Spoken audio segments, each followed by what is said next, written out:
I hear you, I think. I think I'm hearing you. Yeah, Yes. yeah.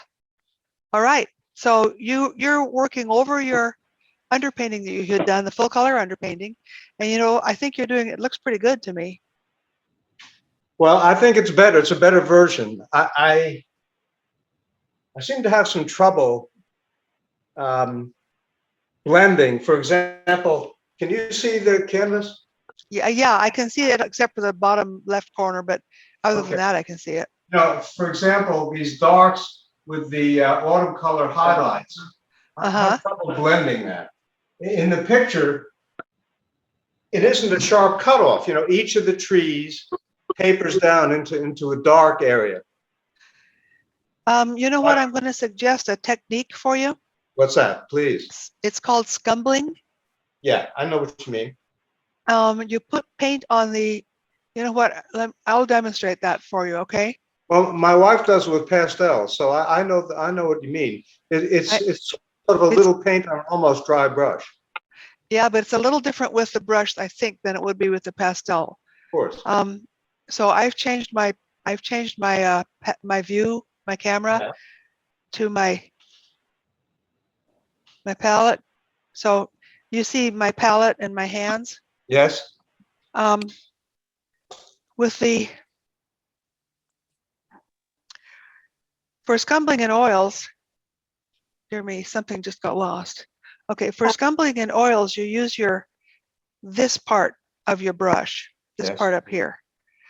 And you know what, I'm going to have to do something else. Give me a second here. Gail, this is Sandra. I hate to interrupt, but I'm going to have to leave Okay. The class for a bit. We're having some internet problems. Thank Okay. you. All righty. Anyway, now anybody who wants to see this, you can all take a look at this. This is a fairly good size filbert. This is like a number 10 filbert, which is the brush that doesn't give you particularly sharp edges by nature. And to get your edges even softer, you can use this part of it right here. So let's say, for instance, I put down a green. Let's say I have a dark green on my canvas already.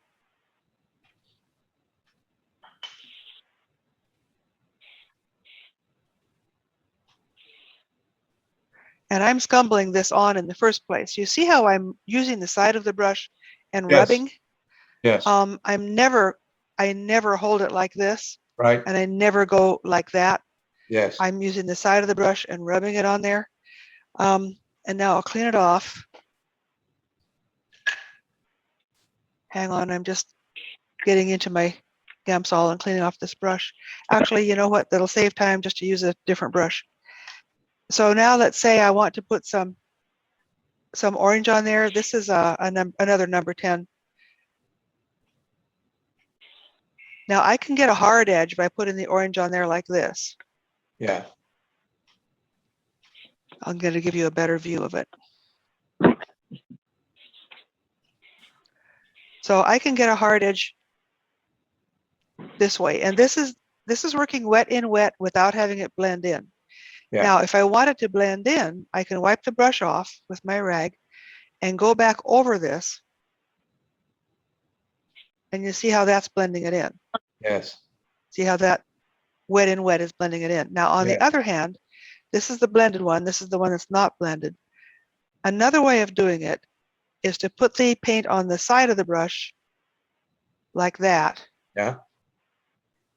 Put the side of the brush on the canvas and put it on gently from the side. You see how it already starts out very soft. Yes. And you can build it up that way. Oh, I see. See? So there are different ways to do this. You can get it more and more built up, but using the side like that gives it a soft You have whatever. a barn picture, and that reminds me of there's a autumn tree in the barn picture, which has that characteristic. Yeah, I do that a lot. Now here's what's going to happen if you screw this up, okay? If you get that on there and then you start holding the brush like this, gripping it down here close and holding it like that, okay? and then you kind of keep fiddling with it. Yeah. That's when you lose all of it. Yeah. And you lose the orange and you lose the green and you get sort of a brown, Yeah. and now you're not happy and you wonder what you did. Right. But okay, that's what not to do. Okay. So I'll change my view and we can No, see each that's other. very helpful. That's great. Okay. Hang on a second here. Whoops. Click the wrong thing. And I'll remove that spotlight.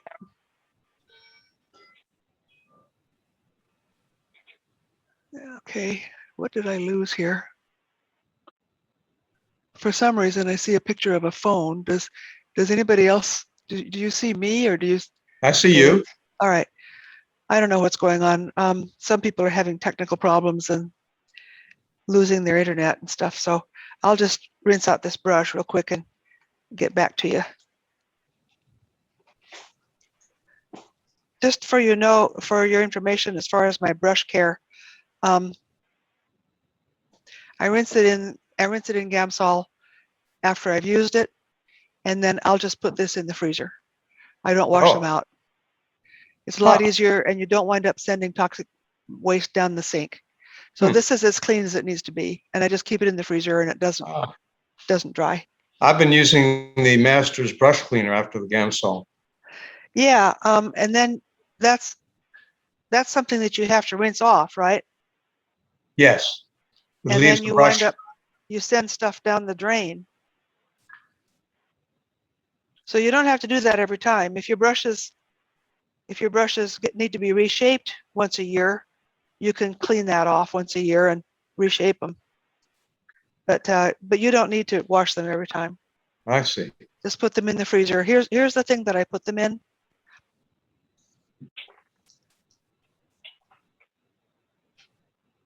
It's this A brush little holder. thing, Yeah. and Yeah. I just roll it up like this Yeah. and put it in the freezer, and they keep just fine. And I Wow. think it's better for them than washing them with anything every time, because I think that wears out The this bristles. really good quality brush right here. I've had this brush for probably 20 years, and it's still in really good shape. So I recommend that. I recommend it for the brushes and for the environment. And, Yeah. you know, just warn everybody else that you're living with that there's brushes in there. Right. Now, can I ask you, how would you tackle the bright area of the barren? I just sort of painted it over right now, but I really don't know how to go about putting in the swaths of green and the reddish color and the grasses, that sort of thing. It has a lot of different color in it, and I think a good thing to try would be just mix up all those different colors, and then mix up their cooler variants for when it recedes. Just have them all on your palette, and then just use a fairly small brush, a fairly small filbert, like maybe a number 4, and just make all those strokes side by side in all those different variations of color. Horizontally. Horizontal strokes, and just remember that you have that atmospheric regression in your mixtures.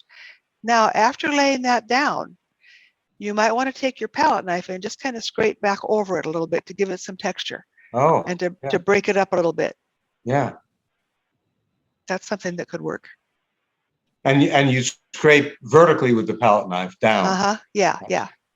Now, before you get to that, just mix up all your colors and show them to me before you apply them. I want to make sure you've got them right. Okay. So get them all on your palette, and then we'll talk about applying it. And then after you've applied it with the horizontal strokes, before you start with the palette knife, I want to double check your atmospheric regression. And then if it's okay, then we'll start. And the palette knife will give you a different texture. I think that might read pretty well as what you're seeing back there, you know? One more question I have. This tree line that's a little further back. Yeah. Would you just sort of suggest the trees rather than try and paint each tree in? Absolutely. Don't try to paint each tree in. It's not about the trees. It's about the barren.